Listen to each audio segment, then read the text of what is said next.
Bienvenidos de nuevo. En esta oportunidad tocaré el tema Venezuela. Tiene más de 5 años y la crisis que atraviesa se ha convertido en un dolor de cabeza para sus vecinos y países más cercanos.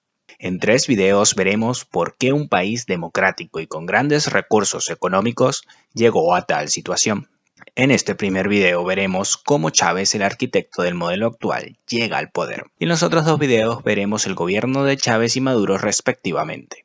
Los primeros 35 años del siglo XX fueron de dictadura.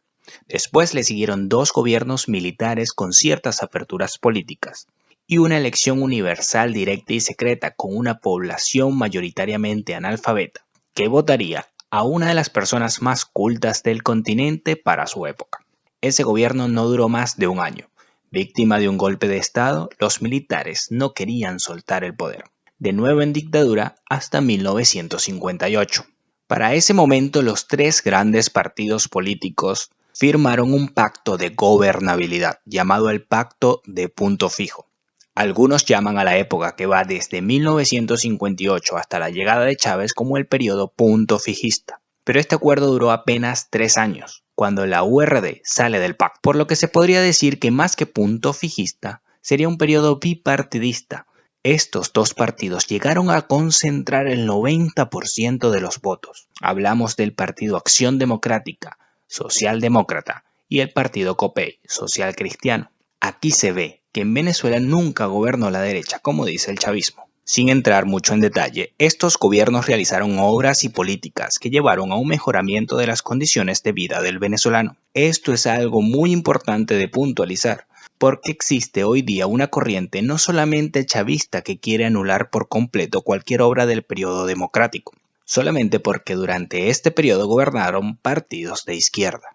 Se mantiene un sistema rentístico producto de la explotación petrolera y cada vez más se avanza en el control por parte del Estado de este recurso. En 1975, para el gobierno de Carlos Andrés Pérez, del Partido Acción Democrática, se realiza la estatización del petróleo. Ahora el Estado venezolano recibe mucho más dinero de la actividad petrolera. Digo estatización y no nacionalización del petróleo, porque en Venezuela existían 2 compañías petroleras de capital venezolano que pasaron a manos del Estado. Es durante el gobierno de Pérez que el Estado toma el control sobre el petróleo, y no con el gobierno de Chávez, que es otro falso discurso del chavismo. El Estado, ahora con más ingresos, se iba convirtiendo en el movilizador de la economía. Gasto público expansivo. Mucha cantidad de dinero en las manos. Una fuga de capitales producto de un tipo de cambio bajo que no se ajustó por la crisis petrolera producto de la revolución iraní, que hizo que el precio del petróleo subiera. Y ese ajuste quedara en veremos hasta que el próximo gobierno no aguantó más y tiene que devaluar la moneda en 1983, conocido como el Viernes Negro. La economía venezolana no se recuperará de esta crisis. Con la crisis económica comenzó el malestar social y se da para 1989 el primer estallido, conocido como el Caracazo, producto del lanzamiento de un programa de ajuste económico,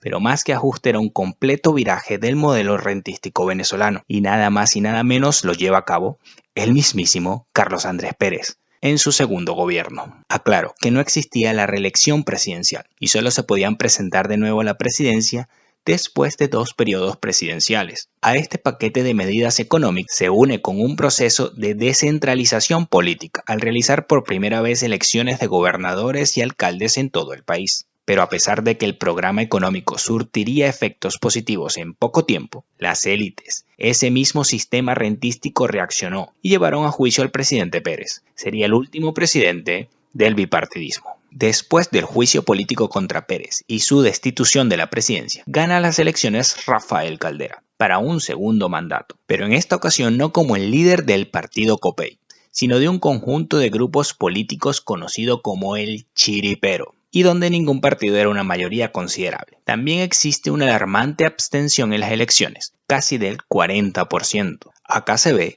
que además de una crisis del modelo económico rentístico que se negó a morir con el plan económico de Pérez, también hay un agotamiento del bipartidismo y del sistema político. Cuando Caldera fue presidente por primera vez, en Chile gobernaba Eduardo Frei Montalva y en Colombia Misael Pastrana. Para la segunda presidencia de Caldera en 1996, en Chile gobernaba el hijo de Eduardo Frei Montalva y en Colombia el hijo de Misael Pastrana. En estos dos países hubo un recambio generacional de los líderes políticos, mientras que en Venezuela repetía Carlos Andrés y Caldera, dejando claro el agotamiento del modelo político y económico. Entra en escena un capitán del ejército comandando una sonada militar el 4 de febrero de 1992, que dejaría un aproximado de 200 a 300 muertos. Fallido el golpe de Estado, pero con una figura clave, Chávez dejará en la conciencia venezolana la frase: por ahora, los objetivos que nos planteamos